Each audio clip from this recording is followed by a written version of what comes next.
What if ancient Sumerian records tell an entirely different version of human history? What if what we learned at school about the emergence of the first civilizations, about the evolution of our species, about how knowledge was constructed, is incomplete, distorted, or even completely wrong? This is the question that many people avoid asking, precisely because the ancient Sumerian records are not just old texts written on clay tablets. They are, perhaps, the most enigmatic, uncomfortable, and revealing documents of all antiquity. And the most impressive thing is that a large part of these texts are still being translated, decoded, and reinterpreted. Each new discovery, each new fragment, seems to open a door that traditional history prefers to keep closed. If these records are indeed real, if they are interpreted correctly, they could radically transform everything we think we know about human origins. The Sumerians were no ordinary civilization. They appeared suddenly, as if they had appeared ready-made, with knowledge that was too advanced for their time. Sophisticated writing, precise mathematics, complex political systems, notions of astronomy that should not have even existed in that era. They knew, for example, about planets that are not visible to the naked eye. They described stars, orbits, celestial movements with almost scientific detail. Where did this knowledge come from? How could such an ancient civilization manage to record phenomena with such precision that would only be understood thousands of years later? These questions form the basis of a mystery that to this day baffles archaeologists, historians, and independent researchers. And it is precisely this mystery that begins to gain strength when we analyze ancient Sumerian records. Records that, according to some, could completely rewrite the history of humanity. And the most fascinating thing is that these records are not limited to superficial reports. They talk about creation, about beings that came from outside, about direct interventions in human development. They speak of figures known as the Anunnaki, beings described as powerful, intelligent, and involved in our origins in ways that modern science simply cannot, or will not, explain. For many, the Anunnaki are just mythology, but for others, they are clear indications that our story did not begin the way we believe. These records, preserved for millennia, may hold answers that change everything: who we are, where we come from, and why we exist the way we do. And as more tablets are discovered, more questions arise, some containing lists of kings who supposedly lived thousands of years earlier than is considered possible, others describing technologies and events that don't fit into the traditional timeline.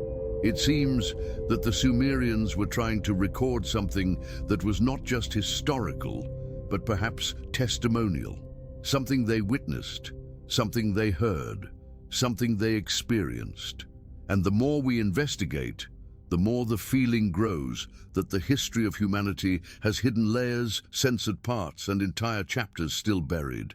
And before we continue into the deeper parts of this Sumerian mystery, where we'll analyze controversial fragments, forbidden interpretations, and possible connections to our own evolution, I want to know what you think. Do you believe that ancient Sumerian records can really rewrite human history? Comment your opinion below, because this investigation only makes sense when we build it together. And that's until the next section, because now we're going to dive into the part where the evidence begins to challenge everything we considered possible.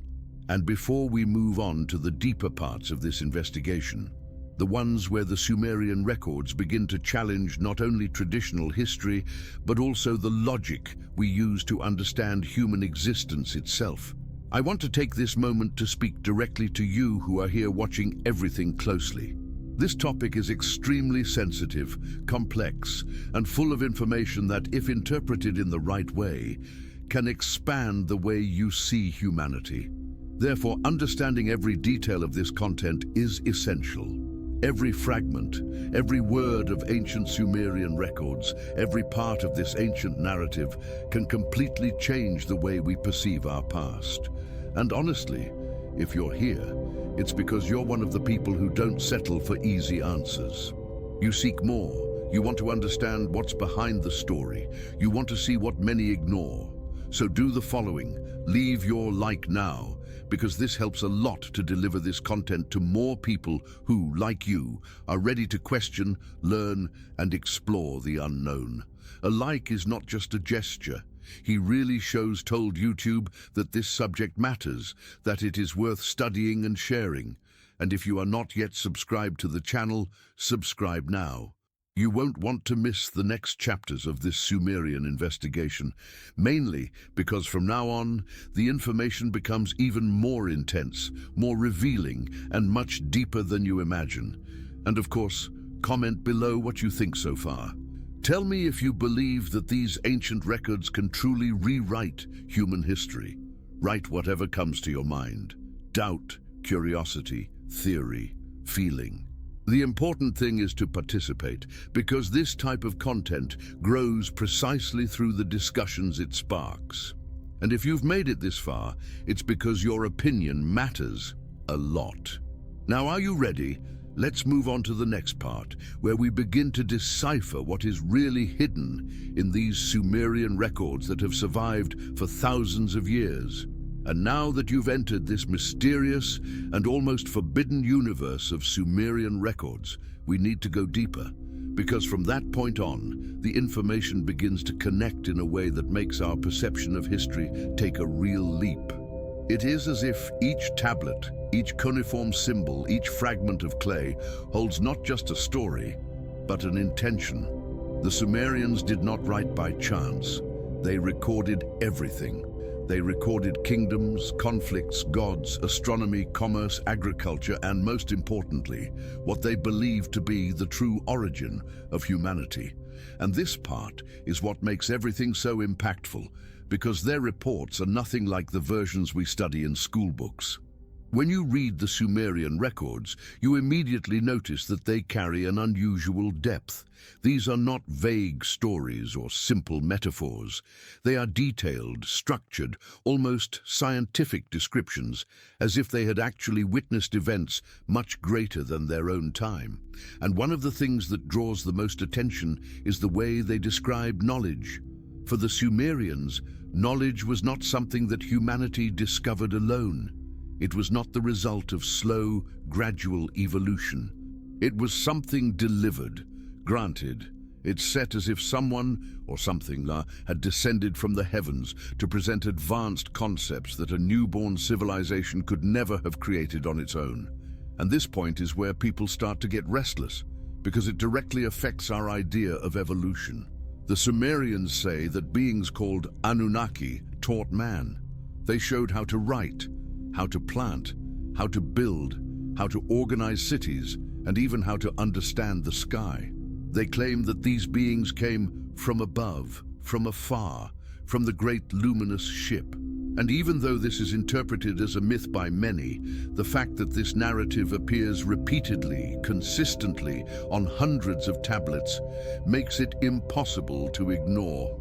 We are not talking about an isolated text. We are talking about an entire culture claiming that human knowledge was influenced by superior beings. And when you connect this with the advanced abilities of the Sumerians, skills that no other civilization at the time possessed, you begin to realize that there really is something out of place. They knew astronomy before there were telescopes. They knew advanced math before modern math. They had records of celestial events that we were only able to confirm thousands of years later. It is almost as if they have received a complete package of information, impossible to develop naturally so quickly. And anyone who looks at this data with an open mind immediately feels that there is something bigger there. And this only increases when we study the Sumerian king lists.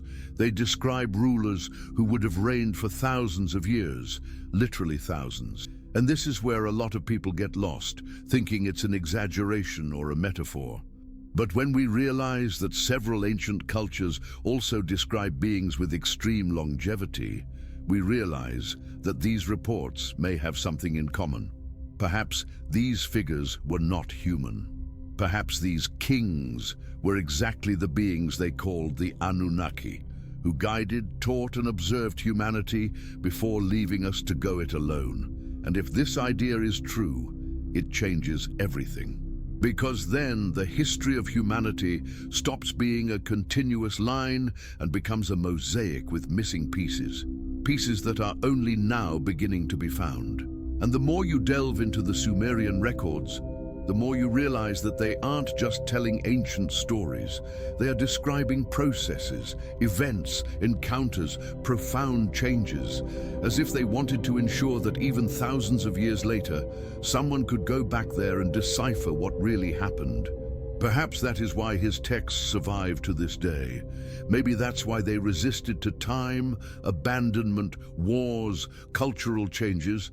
Maybe because they carry something so important, so big, that simply could not be erased from history. And this is exactly why studying Sumerian records is so fascinating, because the more you read, the more you realize that you're not just exploring the past, you're finding questions that should never have been forgotten. Questions about who we really are, where we really came from, and who really influenced us. And the feeling is that each answer opens another door, another mystery, another piece of the puzzle that traditional history tries to keep closed. And now, as we're about to dive into the most intriguing part, the one where records begin to directly challenge the accepted version of human origins, I want to know if you're really following it all. If you are here until now, comment on the phrase, "I want to understand the ancient records," or simply, "The Sumerians knew too much." Your comment is essential for engagement and shows me that you are prepared to continue this investigation in depth. Because from here on, the revelations become even more intense and impossible to ignore. And now that we understand how Sumerian records begin to open up gigantic fissures in traditional history, it's time to delve into one of the most intriguing points of this civilization: the way they describe the construction of the world, the organization of society, and mainly the role of the beings they called those who came from heaven. Because from that point on, the tablets stop looking like just ancient documents and begin to take on an almost testimonial appearance, as if the Sumerians were not inventing myths, but recording what they considered facts. And the most surprising thing is that the more we read these tablets, the more we realize that they present an internal logic, a continuity, a coherence that does not usually exist in common mythologies. The Sumerians describe a period before the emergence of humanity that seems completely different from anything taught in traditional models. They speak of a time when great beings were already present on Earth, organizing territories, defining rules, guiding natural processes, building colossal works that would have served as landmarks, energy points, and observation sites. And when you start connecting these reports with mysterious structures scattered around the world, giant ziggurats, inexplicable pyramids, precise alignments with constellations, the coincidences start to get too uncomfortable to ignore. And the most curious thing is that, within these records, humanity appears almost as a secondary chapter at the beginning. The Sumerians say that human beings only emerged when these superior beings decided to create something that could help them in their tasks. They describe an almost laboratory process where humanity would have been shaped, adjusted, and even improved over time. And of course, this is one of the most controversial parts because it directly connects the Sumerian records with theories of external intervention, ancient genetic manipulation, and even possible explanations for evolutionary leaps that modern science does not fully understand. And it is precisely in this part that the depth of the Sumerian texts really stands out. They don't talk about creation as something magical or instantaneous. They describe steps. They describe trial and error. They describe previous versions of the human being, versions that could not withstand work, versions that did not understand instructions, versions that could not withstand the light, This is shocking to read because it sounds incredibly technical for a civilization from over 5,000 years ago. How could they have invented something so detailed, so specific, so similar to a scientific process?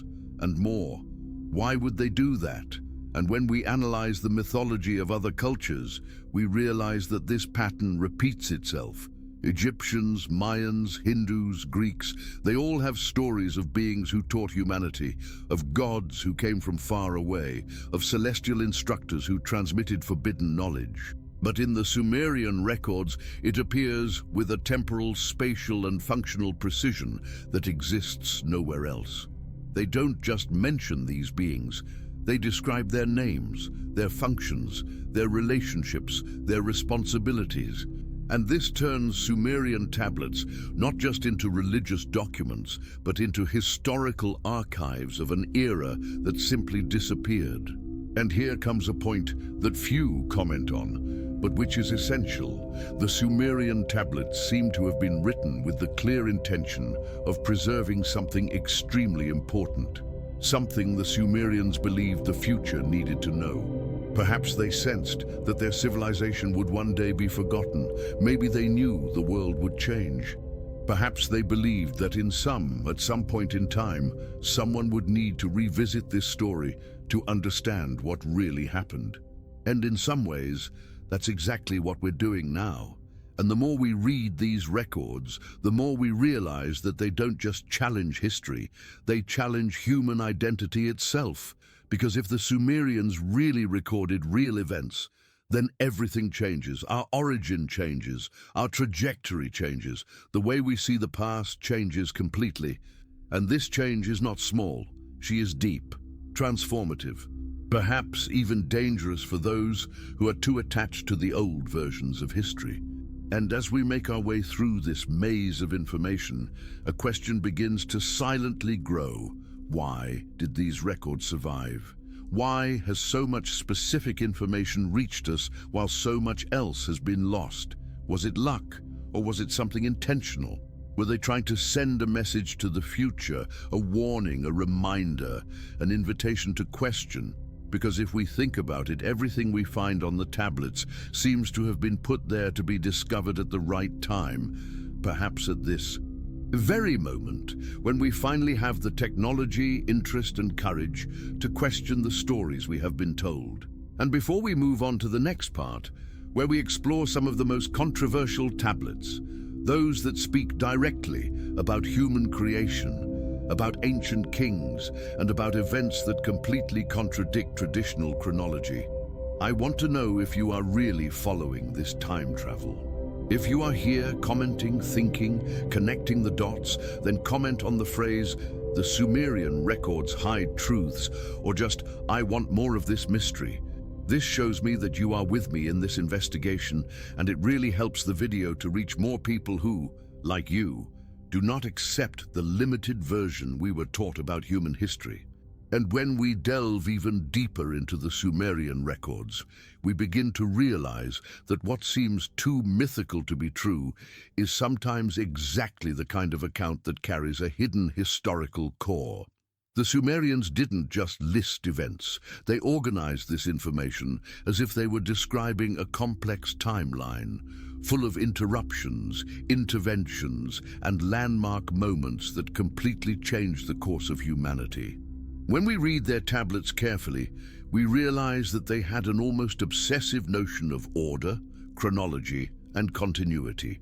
And this does not fit with the idea that it is just a myth. On the contrary, it seems like a conscious effort to document something they considered essential, something that could not be lost over time. And one of the most impressive aspects is the amount of detail about the relationship between the gods, the Anunnaki, and human beings.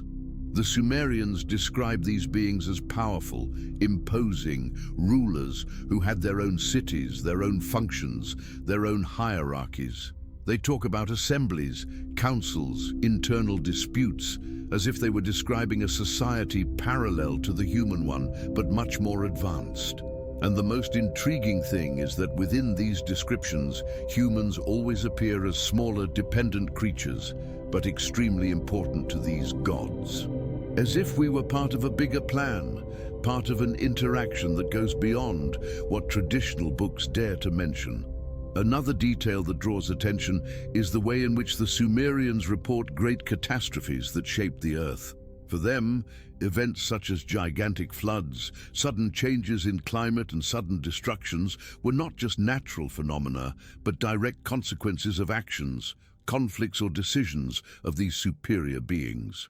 And this, in a way, connects with myths from other cultures, such as the biblical flood, the end of Atlantis, the cycles of destruction in Hinduism. It is as if the entire world had retained fragments of a single ancient story, but the Sumerians were the only ones who tried to write it all down in a direct, raw and objective way. And when we think about it, we realize how these records can be the missing key to deciphering events that have passed through millennia as disconnected legends. And as we move through the tablets, we realize that the Sumerians believed that their knowledge did not come from themselves. They said that the Anunnaki instructed men about agriculture, astronomy, writing, medicine, and even political organization. It is fascinating to realize that his texts point to a specific moment in which human knowledge took a gigantic leap. And this leap actually appears in the archaeological records. The Sumerian civilization appears practically complete, with systems much more advanced than neighboring cultures. How did this happen? How did they evolve so quickly? It is exactly this discrepancy that makes your tablets those that are so controversial. Because if we believe what they recorded, then nothing we understand about cultural evolution makes sense. And when we closely analyze the descriptions of the Sumerian gods, we notice something even more surprising. They do not speak of them as spiritual beings, but as physical, tangible figures who walked among men, who had needs, emotions, conflicts, and even family disputes. And this causes many scholars to consider the possibility that these beings were not gods in the religious sense, but rather advanced beings who were interpreted as gods due to the impact they had on early humanity. This realization radically changes the way we interpret ancient texts. And when you start to see the tablets in this way, everything takes on a different meaning. A meaning that, to this day, official history tries to avoid at all costs. And the most disturbing thing is that the Sumerians don't just talk about the past. Some tablets present predictions, expectations, and even instructions about the future. As if those beings, the same ones they described as creators or masters, had left warnings about cycles that could repeat themselves. This leads us to a deep reflection. Does part of human history follow a pattern? Are we, in some way, repeating what already happened thousands of years ago? And if we are these Sumerian records, in fact, a manual, a reminder, a kind of warning so that we don't make the same mistakes that led to the collapse of ancient civilizations? And the more we advance in this study, the more we realize that the Sumerians were not just passive observers of reality. They seem to understand the cosmos in an incredibly detailed way. They describe constellations, orbits, and celestial phenomena with a precision that has only been confirmed by modern science. How did they know this? How did such an ancient civilization possess such advanced information? This raises the suspicion, uncomfortable but impossible to ignore, that their masters really came from heaven, as they so often repeat on their tablets. And before we move on to the next part, where we will go even deeper into the records that speak directly to human creation and the conflicts between the Anunnaki themselves, I want you to comment below. I want to decipher the Sumerian records, or just the ancients knew more than we think. Your comment shows that you are following everything so far and really helps this video reach more people interested in the true history of humanity. And when we enter the most sensitive part of the Sumerian records, we begin to realize that what seemed like just a set of ancient myths suddenly takes the form of an extremely complex narrative about the very structure of humanity. On many tablets, Especially the oldest ones, the Sumerians describe in detail processes that, to a modern eye, resemble technical, almost scientific procedures. They talk about the creation of the human being as if they were narrating an experiment, a project that required adjustments, tests, and corrections. And it is impossible to read this without feeling a slight discomfort, because it seems that we are facing something that directly challenges our notion of natural evolution. The Sumerians stated that humanity was created to serve, help, and work, but not in the slave sense that some imagine. They write as if we were part of a much larger plan, as a functional piece within a cosmic gear organized by these superior beings. On several tablets, they mention how the Anunnaki decided that they needed a being capable of understanding commands, carrying out tasks, and evolving as necessary. This, of course, leaves room for many interpretations. But the way these descriptions appear on the tablets is incredibly specific, almost surgical, as if they were actually describing previous versions of the human being, experimental versions that didn't work as expected. And that in itself would be controversial enough. But what comes next is even more shocking. The Sumerians do not hide the idea that there were disagreements among the Anunnaki themselves about human creation. Some were in favor. Others considered it a mistake to interfere in the development of beings that should evolve on their own. This conflict appears repeatedly on several tablets, as if it were a remarkable episode, a kind of internal division that ended up having repercussions on the way humanity developed. And it's fascinating how these accounts recall patterns found in other cultures. The Egyptian gods, who disagreed about interfering with humanity, the Greek gods who argued over the fate of men, the Hindu deities who created and destroyed entire cycles of existence. But in the Sumerian texts, all of this appears with a level of detail that simply doesn't exist in other myths. And the further we go, the more we realize that the Sumerians treated these beings as real, physical, present figures, not as abstract concepts. They described their appearances, their cities, their routines, their movements. They talk about shiny ships that opened the sky. They talk about celestial roads that these beings used. They talk about places on Earth that were considered landing points or portals. And this raises an inevitable question. Why would such an ancient civilization invent something so elaborate, so precise, so full of technical terms? After all, myth is generally simple, symbolic, poetic, but the Sumerian records don't sound like poetry. They sound like documentation. And it is even more intriguing to realize that many of the Sumerian cities were built exactly as gifts or offerings for these beings. Ziggurats, for example, were not just religious temples. They were gigantic structures positioned with precise astronomical alignments, as if they served very specific purposes, perhaps even communication, observation, or landing. Some of these buildings have such perfect angles, such advanced calculations, that modern archaeologists still wonder how they managed, without modern tools, to raise such colossal structures.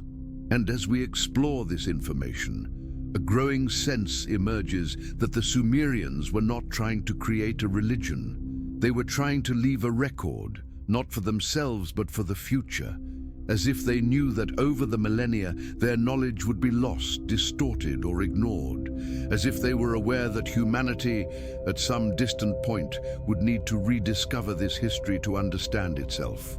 And it's amazing how this aligns with the fact that tablets are extremely resistant to time.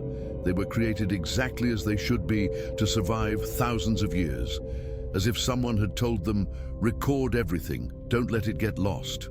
And now, when we put these elements together, creation, conflict, advanced knowledge, interventions, warnings, teachings, we begin to understand why so many people believe that the Sumerian records can actually rewrite human history. Because if what they said is true, then our origin is not as simple as we think. We don't start from scratch. We do not evolve alone, Perhaps we were shaped, guided, closely monitored by beings that disappeared from our vision, but left traces so deep that they crossed millennia and continue to echo today. And before we move on to the next topic, where we will explore in even more depth the relationship between these beings and the development of human knowledge, I want you to comment below on the phrase, "The Sumerians knew something greater," or simply, "I want to understand the real origin." This shows me that you are connected, engaged, and ready to dig even deeper into this investigation. Topic 6. Continued. Approx. 7,000 characters. And when we reach this part of the Sumerian narrative, where human creation and the direct intervention of these superior beings begin to intertwine in ways that are almost impossible to ignore, we realize that there is an even more intriguing element behind all of this: knowledge. The Sumerians not only recorded their history, they recorded an intellectual advance that simply should not have existed in that period. And this, for those who observe with attentive eyes, is no coincidence. It is as if knowledge appeared suddenly, like an abrupt leap that does not fit into the traditional evolutionary line. It is exactly this discrepancy that makes so many researchers look at Sumerian records as something beyond simple mythology. The Sumerians were the first to develop cuneiform writing, humanity's first writing system, and this would be enough to put them on an extraordinary level. But they didn't stop there. They created complex mathematical systems based on a sexagesimal model so advanced that we still use parts of it today, like 60 seconds and 60 minutes. How did this knowledge appear so early? How did such an ancient civilization manage to not only create numbers, but numbers structured in calculations that would only make sense thousands of years later? This in itself defies the entire logic of human cultural evolution. And when you realize that this mathematical knowledge appears exactly in the period in which the Sumerians claim to have been instructed by the Anunnaki, the narrative takes on another dimension. They don't say, "We discovered numbers," "We created calculations," "We perfected techniques." They literally say, "We were taught." Who taught? The beings they describe in detail, who came from the sky, who had their cities, their functions, their disputes, and their technologies. If this is a myth, it is a very specific myth, and if it wasn't our myth, then we are looking at one of the biggest pieces of the puzzle in human history. But it's not just the mathematics that impresses. The Sumerians knew astronomy with a precision that, honestly, should have been impossible for the period. They described the solar system with details that would only be confirmed after the invention of the telescope. They mentioned planets that were only discovered in the modern century. They knew the Earth's tilt, planetary cycles, and even celestial phenomena that simply could not be observed with the naked eye. How is this possible?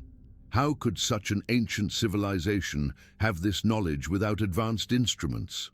The most common answer, empirical observation, doesn't hold water in the face of the absurd precision they recorded. And what makes it even more uncomfortable is that they attributed this knowledge to the Anunnaki. It wasn't something natural. It wasn't a human discovery. It was a transmission of knowledge, a pass-through. And when you read these tablets carefully, you realize that they are not trying to convince anyone of anything. They record events the way the Sumerians believed they happened. This is fundamental, because a civilization does not record teachings of this magnitude without having a very strong reason for doing so. But the mystery doesn't stop there. The Sumerians also had advanced knowledge of medicine.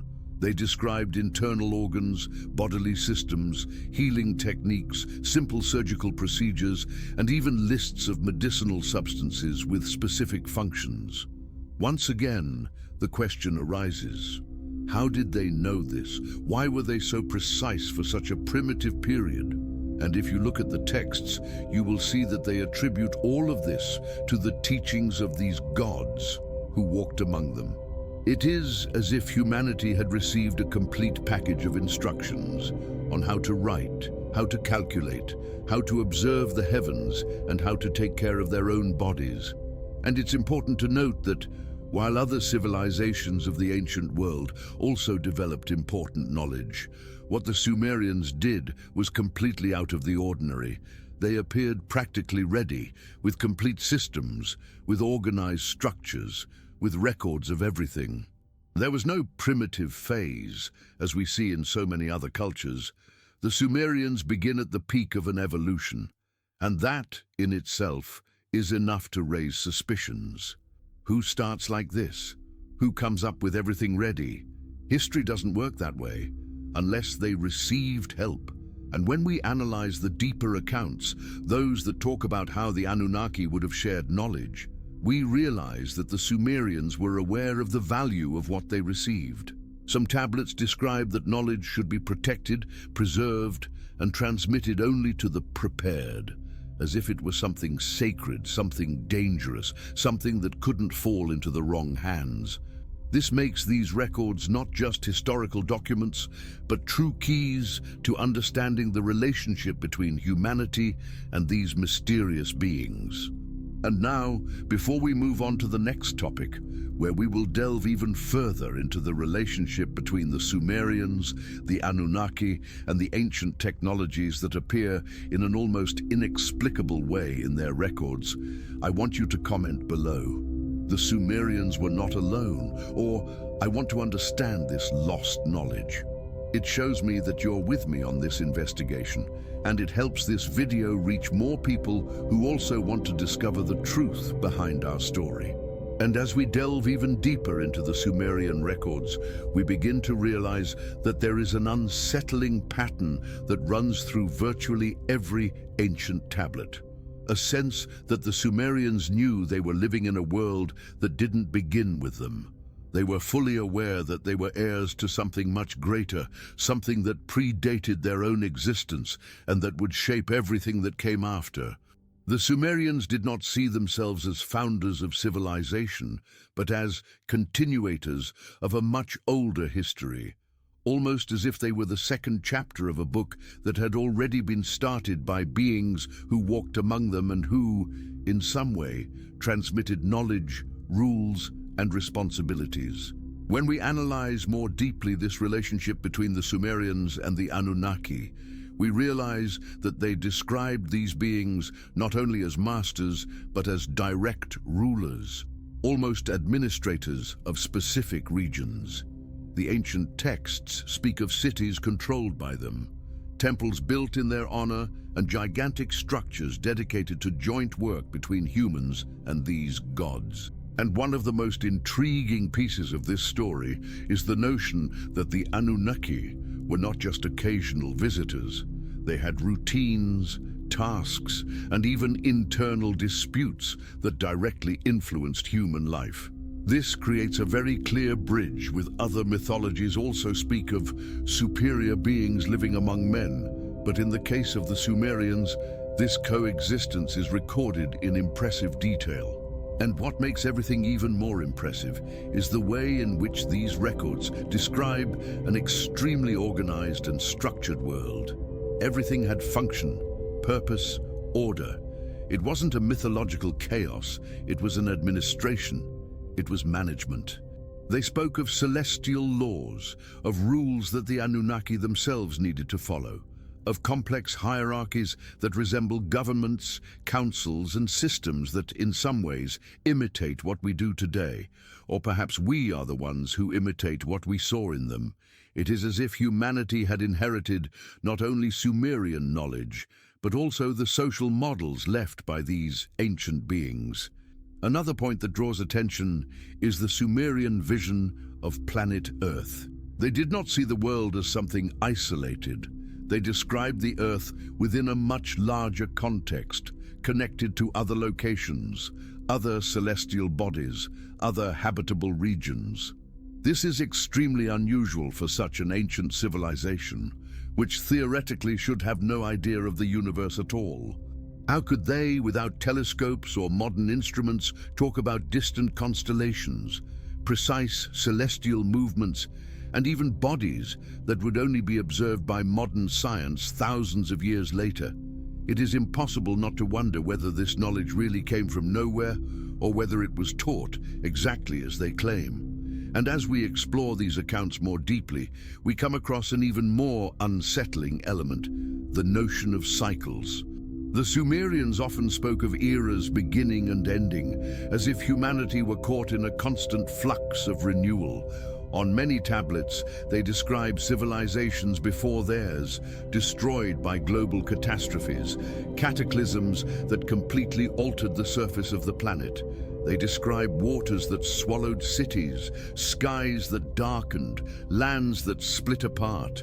And when you compare this with accounts from other mythologies, such as the biblical flood, the disappearance of Atlantis, and even indigenous accounts of ancient destruction, it's impossible not to notice a common thread.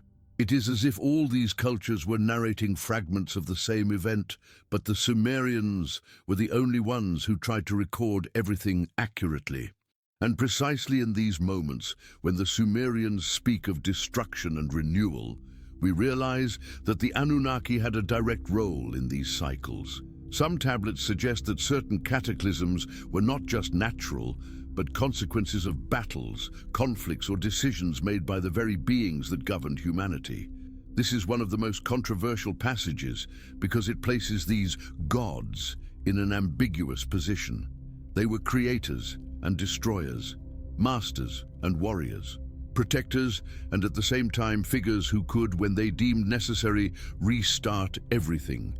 This dual aspect leaves the tablets with an atmosphere of constant tension, as if humanity were always living between ages of great knowledge and ages of great destruction. And the more we advance in this reading, the more we realize that the Sumerians did not record these cycles just as historical facts, but as warnings. They knew these events could happen again. And this leads us to an even deeper interpretation. Were the Sumerians leaving a warning for the future? Did they fear that one day history would repeat itself? Did they believe that modern humanity could relive the same mistakes, the same conflicts, the same tensions that led to the end of previous civilizations?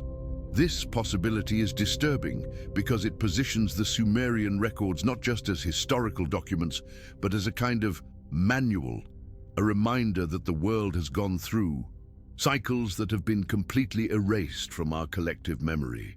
And as we move on to the next part, where we look even deeper into these cycles, the supposed warnings and hidden narratives that seem to point to something much bigger than simple mythology, I want you to comment below, "Cycles always return," or "I want to understand Sumerian secrets."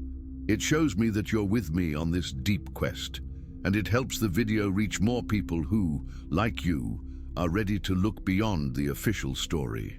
And when we go even further into this labyrinth that the Sumerians left recorded, we begin to realize that what seemed like just a collection of ancient stories could actually be a map of eras, of cycles, of events that repeat themselves every time humanity reaches certain critical points. The Sumerians didn't just write to tell what happened, they wrote as if trying to prevent the same disaster from occurring again. And the more we delve into these texts, the more we understand that behind the scenes, buletas, there is a silent message, almost as if it were an echo coming from a distant past trying to warn the future. An echo that crosses time, waiting to be finally heard. Sumerian records describe in detail how each cycle came to an end. Abrupt changes in climate, celestial realignments, conflicts among the Anunnaki themselves, and tensions that surpassed human understanding. They spoke of golden ages when there was harmony between men and gods, but they also spoke of periods in which this relationship broke down, creating disasters that, in their view, erased entire civilizations from history. And it is impossible not to notice the similarity with what we see in so many different cultures. Mayans, Hindus, Egyptians, Greeks, they all talk about eras, cycles, destructions, and rebirths. The difference is that the Sumerians described these cycles with frightening precision, as if they had lived through not just one, but several.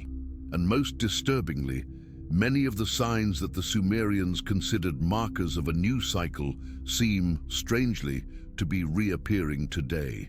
They mentioned changes in the behavior of the sky, solar storms, flash floods, movements of the earth that altered the course of the seasons, and even social imbalances that preceded major crises. When we read these tablets with an open mind, the feeling is that we are looking at a kind of reflection of the present. It is as if humanity is once again entering a zone of instability that the Sumerians had already warned about thousands of years ago. But perhaps the most enigmatic part of these records is when the Sumerians talk about the return. They said that some cycles were not only natural, but marked by the presence or absence of the Anunnaki. In several texts, they mention that these beings departed, left the planet and promised to return at specific times, generally associated with major celestial realignments. And the most impressive thing is that they describe these movements in so much detail that it seems like a kind of cosmic calendar. They talk about trajectories, about long orbits, about visitation cycles. And this, for many scholars, is one of the points that most connect the Sumerian narrative with theories that to this day divide opinions. And when we connect these records with Sumerian buildings, we realize that many of the cities and temples were aligned with constellations and stars that played essential roles in these cycles, as if each structure was a marker, a visual reminder that pointed to future events. Some temples even seem to have been designed to observe the sky precisely, like huge observatories that recorded every celestial movement.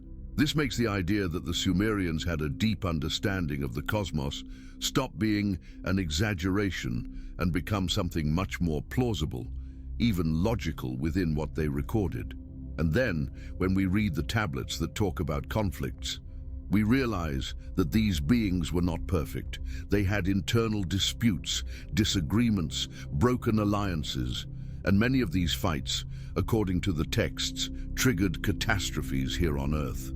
In some records, they speak of gigantic weapons, artificially created storms, caused floods, and even climate manipulations.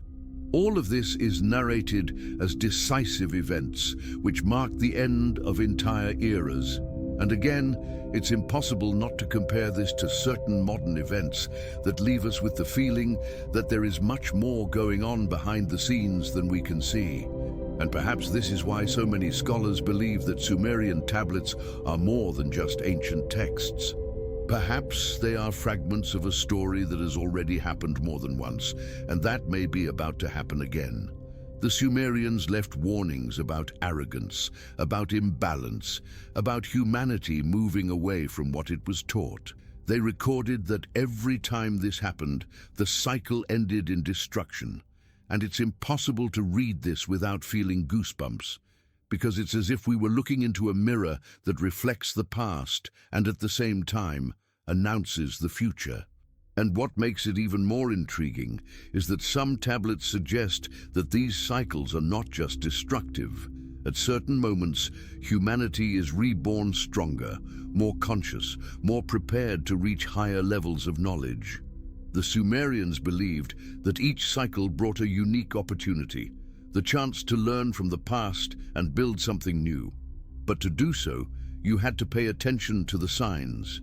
I needed to pay attention to the sky, the earth, the movements that repeat themselves. And perhaps that's exactly what we're doing now, as we revisit these ancient texts that have survived against all odds. And before we move on to the next part, where we explore the most controversial records and perhaps more revealing about the supposed return of the Anunnaki and the final role of humanity in these cycles, I want you to comment below. The cycles are repeating themselves, or I want to understand the Sumerian return. Your comment really helps the video reach more people who also feel that there is something much bigger behind our story. And when we finally get into the most controversial part of the Sumerian records, we realize that what they wrote down was not just a symbolic representation of ancient beliefs, but perhaps a genuine attempt to convey something they believed deeply. The idea that the Anunnaki not only came to Earth in the remote past, but that according to the tablets, they could return at some specific point in the Great Cycle. This is, without a doubt, one of the most delicate and mysterious pieces of information in all of Sumerian literature, because it places humanity not only as the heir to a forgotten past, but as an active character in a future that may have been predicted thousands of years ago. The most controversial texts speak of a period in which these beings moved away from Earth after major internal conflicts, leaving the planet under human responsibility. They promise to return when certain signs in the sky align, when climatic and social events become intense, and when humanity reaches a breaking point, a time when natural balance and spiritual balance would be threatened simultaneously.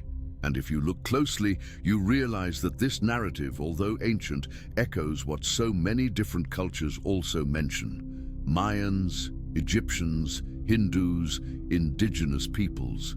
They all talk about the return of celestial instructors, gods or masters beings in critical times. And what makes these texts even more disturbing is the way they describe specific signs. They talk about stars that move, about unusual planetary alignments, about events that directly affect the Earth. In some passages, they mention altered vibrations, changes in the planet's energy field, and even behavioral transformations in humanity. Of course, all of this can be interpreted in many ways, but when we look deeper into these records, it becomes clear that they believed these signs were real, possible, and inevitable. And this conviction is what makes this content so impactful. The return of the Anunnaki, according to some texts, would not be a chaotic or destructive event, but rather part of a process of reorganization. For the Sumerians, these beings were not just creators, they were guardians, organizers, maintainers of a cosmic order that, when broken, needed to be restored. This means that the return is seen not as a threat, but as a rebalancing, and at the same time, as a judgment. The tablets imply that humanity would be evaluated by what it did with the knowledge received, by the way it treated the Earth and by the way it dealt with previous cycles. It is as if we are participating in a test that began thousands of years ago and whose outcome has not yet been defined. And that's precisely why so many people believe that these texts talk about something bigger than simple stories. When you analyze the current global context, environmental crises, constant conflicts, accelerated climate change, rare astronomical alignments, it is impossible not to make connections with what the Sumerians called signs of transition between cycles. And although it is important to keep our feet on the ground, it is also impossible to deny that this coincidence awakens something within us. A feeling that humanity is indeed approaching a decisive moment. And perhaps the Sumerians knew this long before we did. Another point that appears repeatedly on the tablets is the description of objects or artifacts left to help future generations. They speak of instruments of vision, doors of knowledge, hidden records, and even locations that would only be revealed at the end of a cycle. Some scholars believe that these descriptions may refer to structures already found, while others believe that these sites have not yet been discovered. But the most impressive thing is that the Sumerians seem to be fully aware that knowledge can be lost over the ages, which is why they were so insistent on documenting every possible detail. Not because they wanted their generation to understand, but because they believed that a future generation would need these records to survive. And here's a fascinating point. There are tablets that describe humanity as a species destined to constantly evolve. They say we were made with the ability to learn quickly, adapt, perceive patterns, and build new realities. That in itself is already impressive. But when we combine this with the excerpts that talk about feedback and evaluation, we realize that all these pieces together, NTAs form a completely different narrative from the story they told us. A story that places humanity as part of something much larger, something that began before us and perhaps continues long after. And it is precisely in this intertwining between past, present, and future that Sumerian records gain incredible strength. No matter how you interpret the Anunnaki, as physical beings, symbolic gods, cosmic travelers, or representations of natural forces, the fact is that the Sumerians deeply believed that we are not alone, have never been alone, and that we have been watched and guided since the beginning. For them, everything on Earth was part of a great plan, and each cycle was just one stage in this eternal process of creation and renewal.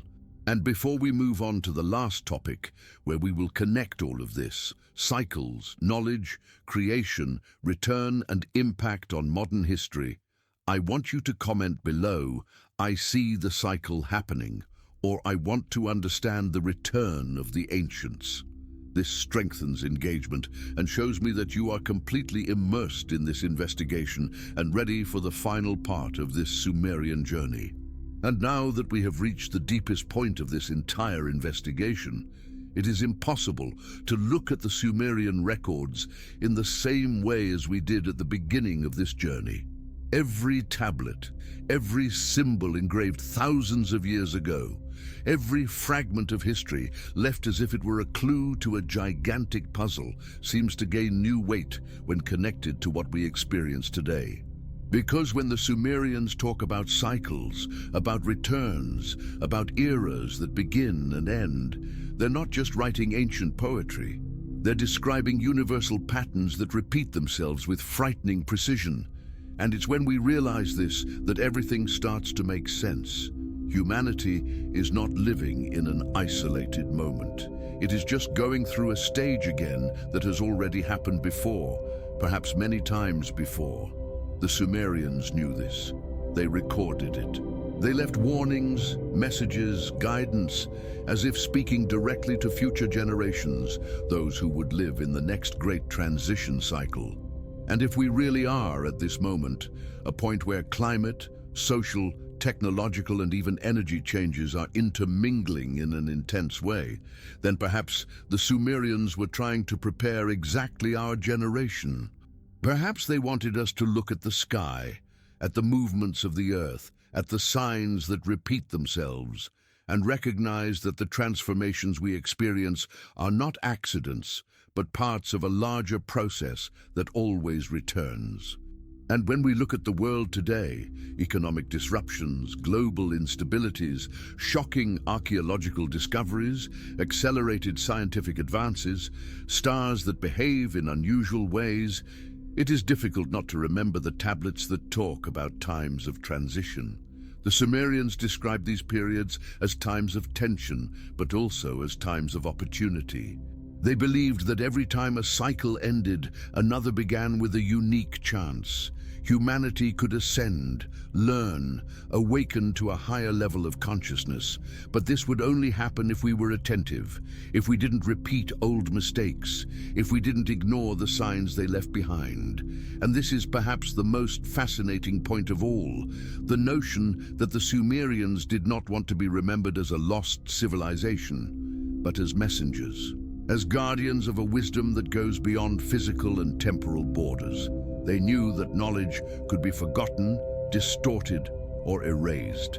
They knew that wars, disasters, and cultural changes could destroy everything. And that's why they chose to record on clay tablets, one of the most resistant forms ever created. Everything they considered essential. They did not write in disappearing ink.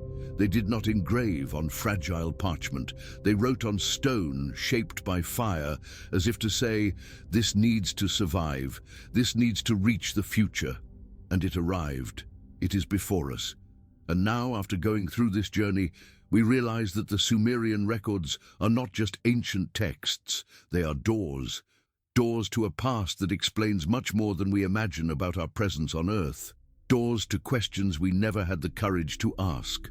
Doors to a truth that has perhaps always been hidden, waiting for the right moment to be revealed.